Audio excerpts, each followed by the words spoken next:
Boa noite, estamos começando o Papo Aberto e é um prazer ter a sua companhia em mais essa noite de segunda-feira aqui na TV Canção Nova. Você sabe administrar suas finanças? Ou a cada mês as contas sempre te tiram o sono? Nesse primeiro bloco do programa Papo Aberto, iremos aprender como organizar os nossos hábitos financeiros.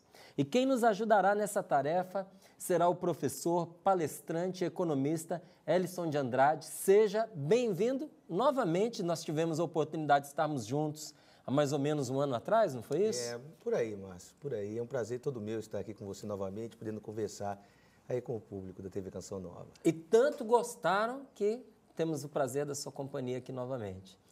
Elison, fala para nós aqui uma coisa. Por que as pessoas consomem tanto e, ao consumir, se endividam tanto?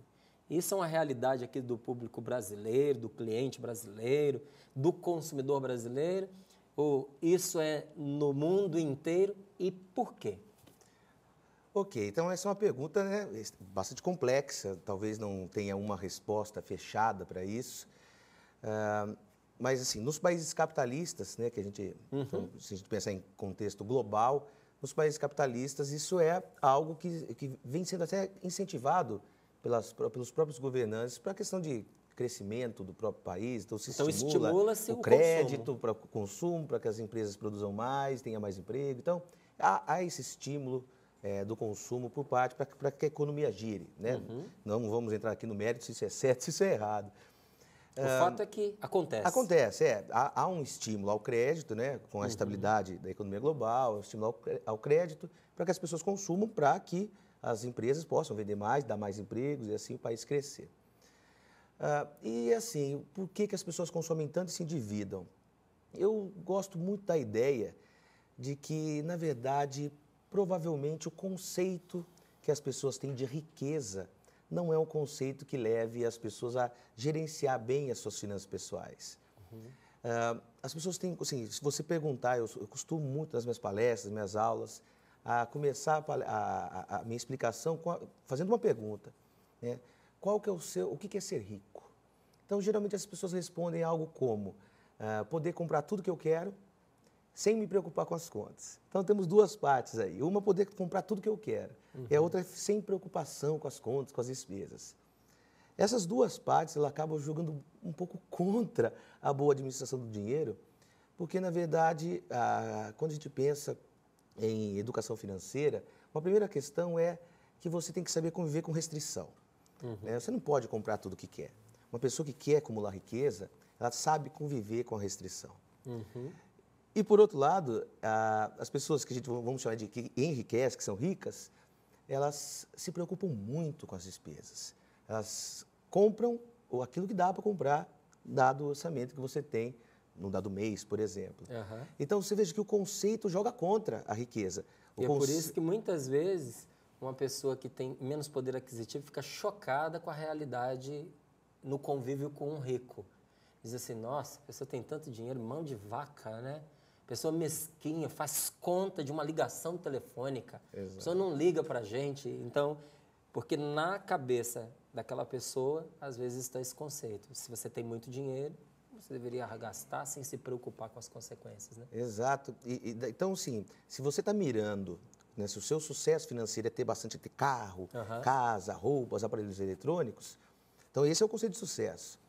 Então, você vai fazer de tudo para ter essas coisas, para mostrar que você está melhorando de vida, sua qualidade de vida está melhorando.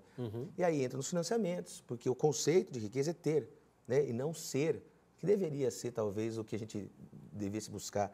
Então, um conceito errado, partindo-se de um ponto em que a gente busca algo que não é ser rico, né, e isso independe de quanto se ganha. Tem muitas pessoas que ganham que têm um bom rendimento mensal, 10, 20, 30 mil, mas continuam gastando mais do que ganham. E isso não se sustenta, porque o conceito delas é a ostentação, mostrar, né? E, na verdade, o conceito de riqueza deveria até ser outro, que a gente até pode discutir aqui qual seria esse conceito que leva, né? Que consegue, junto com a boa administração do dinheiro, ser factível, ser algo que jogue a favor, que vá na mesma corrente. Essas más escolhas no começo fazem com que a pessoa tenha menos possibilidade de escolha. Então, ganhava um salário, o salário triplicou, agora ganha 3 vezes o que tinha, mas apesar de ter obtido esse sucesso, tem menos possibilidades porque comprometeu até o que não tinha. Presa. Então, quanto mais a gente se endivida, menos liberdade a gente tem. Ah, por que você não troca de emprego? Porque eu preciso pagar minhas contas. Mas olha, você não gosta do patrão, o seu salário não é aquele que você gosta, a área não é aquela. E por que você continua trabalhando nele? infeliz? Por que você continua? Eu preciso pagar as contas. Porque o modelo de riqueza está errado. Uma escravidão, né? né? Uma escravidão do dinheiro. Então, a gente pensa em termos de liberdade de escolha. Por que você guarda dinheiro? Para poder cada vez ser mais livre, para poder fazer tudo o que eu quero. E eu costumo também falar dessa questão mas vale a pena guardar dinheiro, né? Eu acho que assim, na vida a gente tem as oportunidades e as adversidades. Se você está preso nesse dinheiro, quando passa uma oportunidade, vamos estudar no exterior, não dá, não tem dinheiro. Então você não agarra oportunidades quando você está preso no dinheiro. E as adversidades você sente toda na pele. Está lá, todo o seu salário comprometido para pagar as dívidas e viver bem. Aí bate o carro. E agora? Aí vai ter que se endividar mais. Porque não fez nenhuma reserva. Porque não tem reserva, não tem uma boa administração de dinheiro, não está preparado para essas adversidades. Por outro lado, se você guarda dinheiro, você está se privando de mais coisas. Porém, você está tendo mais liberdade de agarrar bem as oportunidades quando elas aparecerem e passar pelas adversidades de uma maneira mais amena. Né? Então, bateu o carro? Tudo bem, bateu. Não quis bater o carro. Uma pena. Uma pena, mas conserta e vamos ver a vida. Vamos focar no que é importante. Não precisa entrar em desespero, começar a fazer uma lista de quem que você vai pedir dinheiro emprestado. Exato, e fica remoendo aquilo, e conversa, daí pega outra pessoa que também está endividada e aquela conversa, e gasta muita energia com coisas que talvez não valem tanto a pena. E aonde poderia pegar essa energia e realmente... gastar em algo produtivo. Cuidar de coisas que são importantes. Eu acho assim... eu costumo falar para os alunos do meu curso que a gente tem que cuidar pelo menos de 4 partes da nossa vida, né? Da questão espiritual, e a espiritual aqui não necessariamente ligado à religião, porque cada um tem a sua, né? Cada um tem o seu credo, mas a questão espiritual de saber qual que é o seu propósito, o que dá sentido à sua vida. A questão dos relacionamentos, a questão emocional. Ninguém é feliz sozinho, você tem que lidar com os outros. Então, se você guarda dinheiro, você tem mais tempo de, por exemplo... ter tempos de descontração, de dar atenção para quem realmente precisa da sua atenção. A da questão intelectual, você crescer enquanto pessoa, e da sua saúde. Né? Então, veja que a questão financeira, pelo menos do meu ponto de vista, ela tem que ser vista de uma maneira bastante ampla. O dinheiro tem que ser um instrumento para fazer com que essas coisas que realmente são importantes na vida, realmente se concretizem. Porque se você vive trabalhando muito para ficar pagando dívidas, você não tem tempo de cuidar da sua saúde, de ver as pessoas com quem você ama, de se melhorar, fazer um curso, ler, fazer alguma coisa e de pensar na vida de uma maneira ampla. Você propôs uma reflexão muito legal, que é qual é o seu conceito de riqueza. Exato. Não é? Então, quando você faz essa pergunta, na pergunta já é uma resposta. Existem vários conceitos de riqueza, não é? Então, só para a gente ter algum parâmetro, constrói aqui para a gente um conceito legal de riqueza. É não é?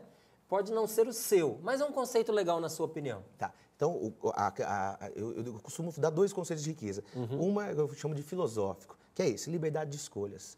Então, se eu tenho como objetivo poder escolher melhor e ter as rédeas da vida, porque quando eu escolho as coisas que eu quero, eu estou assumindo as rédeas da vida, do meu destino. Então, o dinheiro, se eu guardo dinheiro, é para exatamente me propiciar a poder fazer boas escolhas ao longo da vida. Eu acho que não tem riqueza melhor que essa. Você poder escolher bem. E o dinheiro ajuda nessa parte. Assegura a sua liberdade. Opa! Se você então tem um sonho, nossa, eu gostaria de fazer tal coisa. O dinheiro viabiliza. Ele não vai fazer a coisa para você, mas ele viabiliza. Então, se você tem esse planejamento, esse propósito, se faz sentido na sua vida não comprar uma coisa cara, porque você sabe que lá na frente você vai colher um fruto muito mais legal do que um carro, um celular ou uma roupa, você consegue se habituar, né? Te dá forças, tem muito mais coisas aí para você criar o hábito. Mas é a parte fundamental, você saber onde está mirando, né? Colocar a escada certa, na parede certa, antes de subir. Senão a gente faz muito esforço e não chega a lugar nenhum e causa uma frustração e a gente desconta no dinheiro. E tem o conceito financeiro também, que é você ter um patrimônio que gere renda, que você não precisa mais trabalhar. Então esse é um possível também conceito de riqueza, em que você, a renda do seu patrimônio vai te sustentar e você paga todas as suas despesas, você não precisa mais trabalhar, aí você pode fazer o que você quiser. Exatamente. Você pode escolher trabalhar mais, escolher se doar aos outros, fazer alguma coisa beneficente, não quer dizer que você tem que ficar ocioso. Imagina, não muito contrário Não disso. quer dizer que você tem que se inutilizar. Mas agora você já não depende de trabalhar para se sustentar. Você pode trabalhar pela finalidade da natureza do trabalho, que é você servir, você construir algo para você não somente, mas para a sociedade. Deixar um legado. Deixar um legado, muito bom isso. Então, e muitos economistas têm esse termo aí, que tem em livros de finanças pessoais, de independência financeira. Veja, quando eu falo de liberdade de escolha, independência está ligado a isso. Você ser independente para fazer o que você quiser. E veja que bacana, Márcio, quando você fala assim, tem um patrimônio que gere renda, que você possa ter mais liberdade. Se o seu conceito de riqueza é aquele de comprar sem se preocupar com a despesa, sabe quando que você vai ter um patrimônio que gere renda? Nunca. Nunca. Né? É um jeito bom de ser pobre, né? De se empobrecer rapidamente. Exato. Né? Você vê que a gente está mirando... Qualquer rico pensando assim fica pobre, né? Exato, porque na verdade está mirando no lugar errado. Né? A riqueza não está em comprar. Né? Você até pode achar que uma pessoa é rica porque tem um carrão e uma casona. Mas a hora que você vai ver a vida da pessoa, talvez, pode ser uma pessoa rica e muito feliz. Não é o dinheiro que determina quem a pessoa é. Mas, às vezes, uma pessoa tem bastante patrimônio, tem carro, mas os relacionamentos são desgastados, familiares, com amigos, a saúde está debilitada, ele é muito parecido com o que ele era antes, ele não cresceu enquanto pessoa. Então, veja que não faz muito sentido. E, às vezes, até aquilo que você vê nem da pessoa né? Porque está tudo alienado, né? E é libertador, eu acho, esse tipo de conceito de riqueza, porque daí o dinheiro vira meio. É meio de fazer alguma coisa que vale a pena. Ficar rico por ficar rico, não vejo sentido algum, mesmo sendo economista, mesmo achando que o sistema capitalista é adequado, mas esse consumismo desenfreado na busca de algo, eu acho que não vai valer a pena. E até nesse curso Mudança de Hábitos, os alunos falam assim para mim, nossa, Elis, que hora que você vai começar a falar de dinheiro? Eu vim aqui para mudar meus hábitos financeiros, sair, começar a poupar, começar a gastar menos, começar a investir. E você está me fazendo aqui pensar na minha família. Você está me fazendo olhar para dentro de mim, buscar respostas que eu nunca havia nem pensado na própria pergunta. E eu não vejo outro caminho, né, que seja duradouro e eficaz, que traga resultado. O resto é paliativo. Tem que construir a base, né, sobre onde repousar esse conhecimento. Para tudo.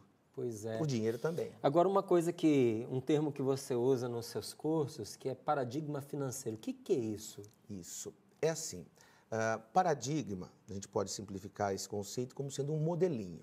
Todos nós temos um modelinho de como agir ao longo do dia sobre diversas coisas. Então, focando em finanças pessoais, esse paradigma.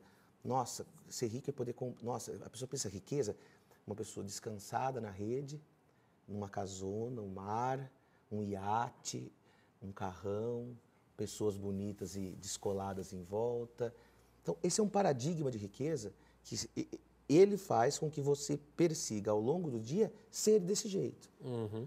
Mas não dá para ter iate. As pessoas são assim, nossa, nunca eu vou conseguir ter isso. Então, o que dá para fazer? Dá para comprar uma televisão de tantas polegadas. Então, a gente vai lá, compra, quanto é a parcelinha? Tal, vê os juros? Não vê, e compra. Olha, pelo menos... eu tenho a televisão que aquela pessoa, aquele artista tem, e a gente acaba se escondendo atrás das raízes do verdadeiro problema. Né? E às vezes nem tem essa noção de riqueza bastante ampla. Então, o paradigma é um modelinho que a gente tem na cabeça, que faz com que a gente se habitue a fazer algumas coisas. Então, se eu tenho um modelinho certo na minha cabeça, há uma probabilidade muito maior de eu fazer as coisas certas.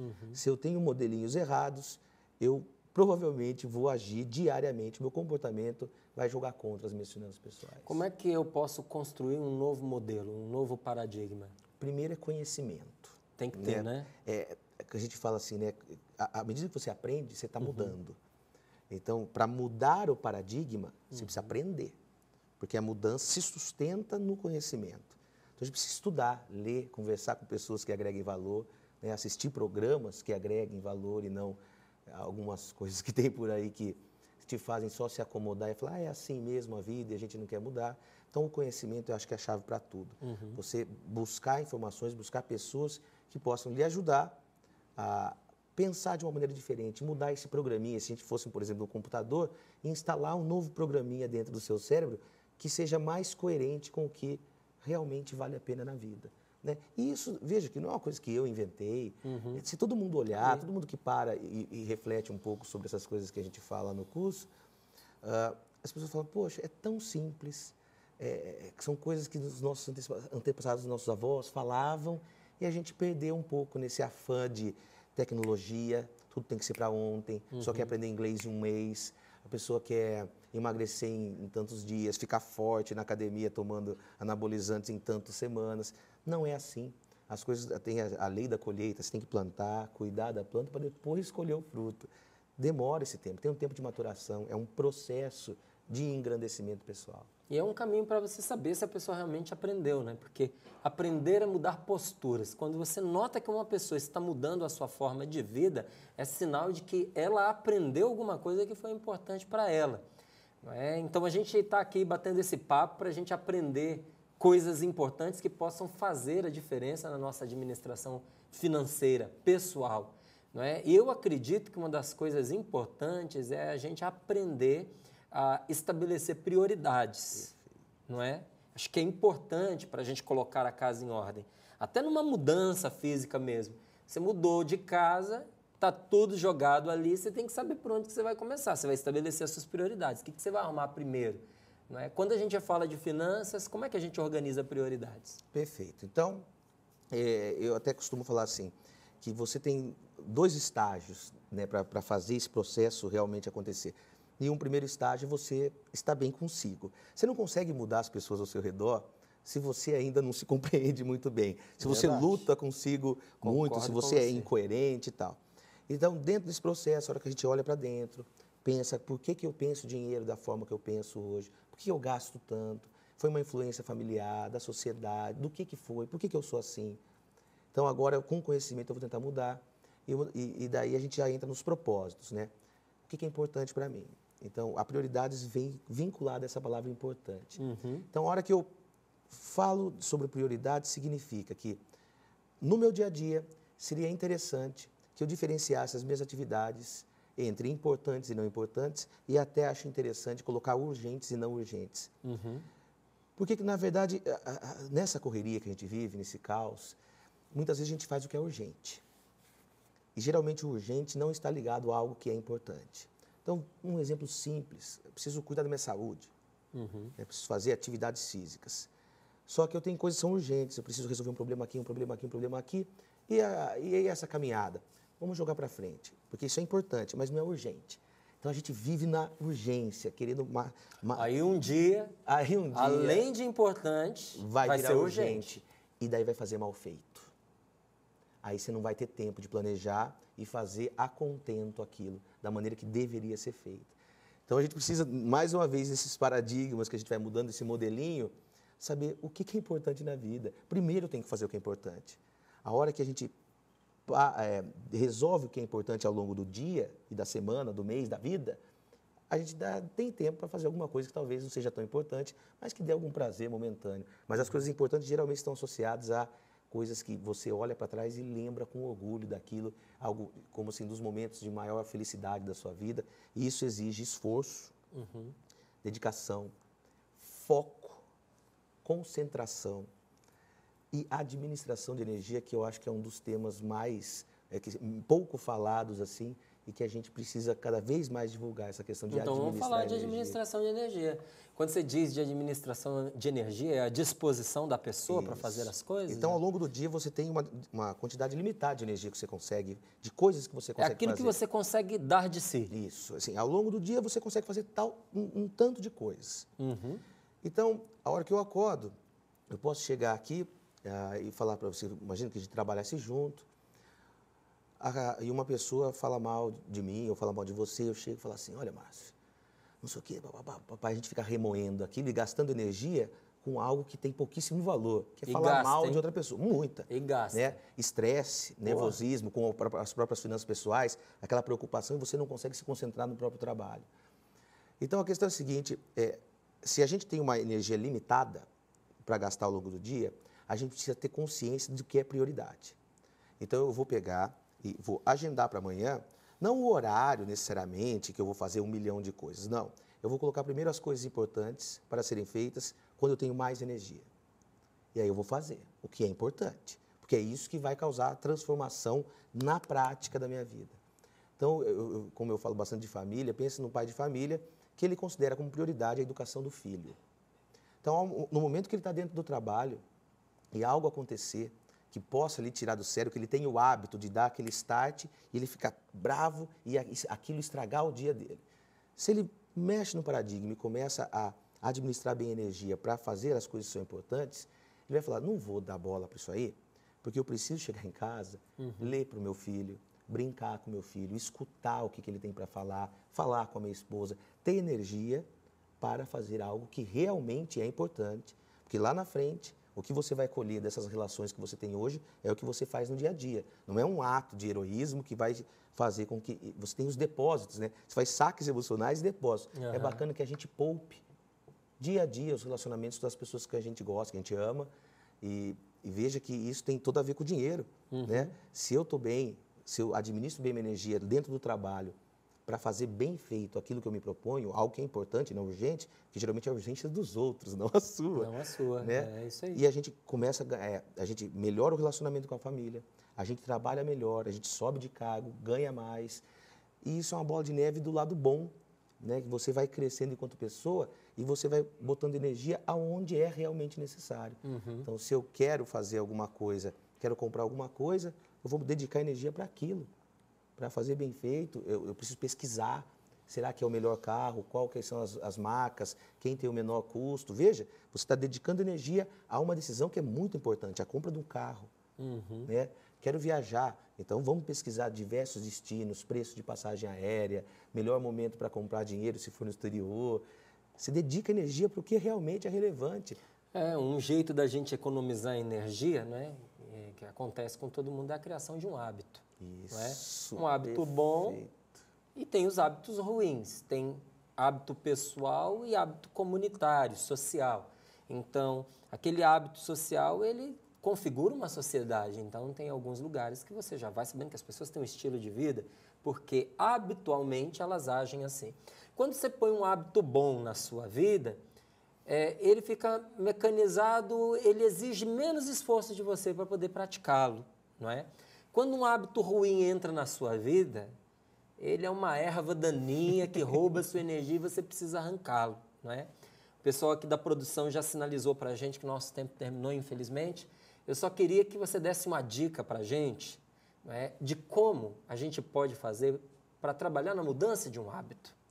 Porque um hábito bom me constrói, um hábito ruim me destrói, eu tenho que mudar isso e depois a gente fala como é que as pessoas podem fazer para ter mais acesso a informações como essa que nós estamos discutindo aqui no programa, tanto pelo curso online, não é? Quanto outras formas que você disponha desse conhecimento aí para o nosso telespectador. Como é que a gente muda um hábito, homem? Isso não é uma coisa fácil. Obviamente, a gente tem que ficar bem consigo e para depois também tentar transformar e inspirar os outros a tentar mudar. Se está dentro de uma família, finanças pessoais, tem que ser algo coletivo. Então, para a gente mudar um hábito, a primeira coisa é se conhecer bem. E a segunda, existem técnicas, que pelo nosso tempo, que a gente já está acabando, não vai dar para exatamente falar, mas existem técnicas de como a gente faz para entender o que é um hábito. Então, sempre tem uma deixa, uma rotina e depois a gente busca uma recompensa. Então, se a gente identificar bem por que a gente está agindo, né, depurar certinho por que aquele hábito ocorreu, a gente pode mexer nesse sistema. Então, eu estou comendo muito chocolate depois do almoço. Então, a deixa acabou o almoço, eu vou lá como chocolate para a recompensa ser um prazer daquele açúcar que está agindo no seu organismo. Então, a deixa é o almoço. Então, agora eu vou tentar botar uma nova rotina que me dê um prazer semelhante àquele do chocolate. Daí você vai ter que buscar, e lá no curso a gente até tenta mostrar então, técnicas você almoça, a rotina vem logo em seguida, mas em vez de você compensar com o chocolate, você insere um outro prazer. Um outro tipo de atividade, talvez exercício físico, que também descarrega uma quantidade de hormônios, que te dá aquela sensação de bem-estar que talvez o chocolate desse, talvez era aquilo que você buscava. Um minutinho reservado de bate-papo com uma pessoa pode legal ser que você também gosta. Super bacana, e você tenta mudar. Mas veja que a gente tem que estar bem ciente do que é importante, para a gente saber qual hábito é bom dentro desse novo conceito de riqueza e qual hábito é ruim para a gente tirar e conseguir realmente ficar rico. Gente, eu conversei aqui com o Ellison de Andrade. É de Andrade ou Andrade? Ellison de Andrade. Só uma coisinha, Por favor, desculpa, antes de terminar, que daí se as pessoas quiserem saber mais um pouquinho sobre esse meu trabalho, tem esse curso online de mudança de hábitos financeiros que pode ser acessado pelo site www.habitosfinanceiros.com.br. Ou se jogar também Professor Ellison lá no Google, vai achar meu site. Você tem literatura disponível? Ainda não? Eu tenho um e-book, que da outra vez a gente até conversou sobre o e-book das 5 etapas do planejamento financeiro. Então, colocou lá Professor Ellison, já vai aparecer no Google, ou no próprio site do www.mudançadehabitosfinanceiros.com.br. E eles podem entrar em contato comigo e a gente pode continuar essa conversa aí ao longo do ano. Uma boa proposta. Ellison. Eu que te agradeço. Eu agradeço muito a sua presença aqui. Você viu por que voltou, né? Uma pessoa agradabilíssima, um assunto pertinente. Espero que tenha ajudado você. A grande ajuda desse momento é um despertar de consciência, gente. Porque quando a gente se desperta para uma necessidade na nossa vida que precisa ser cuidada, que precisa ser tratada, o resto vai vindo como consequência quando a gente se esforça. Está aí um caminho para você, o curso online, não é? O e-book também à sua disposição, basta você entrar em contato, ele vai te dizer como é possível viabilizar esse e-book para você e nós esperamos que você tenha gostado. Estamos terminando esse primeiro bate-papo de hoje, mas nós voltamos já já com o segundo bloco do programa para conversarmos sobre um assunto que também é capaz de tirar o nosso sono, a dor. Já ouviu falar de dor? Vamos entender o que está por trás dessa sensação e saber como combatê-la. Enquanto isso, você entra lá na nossa página no Facebook e deixa o seu comentário sobre o que você está achando do nosso programa de hoje. Depois a gente conta para o Ellison o que você falou, tá bom? Nós voltamos daqui a pouquinho, depois do intervalo.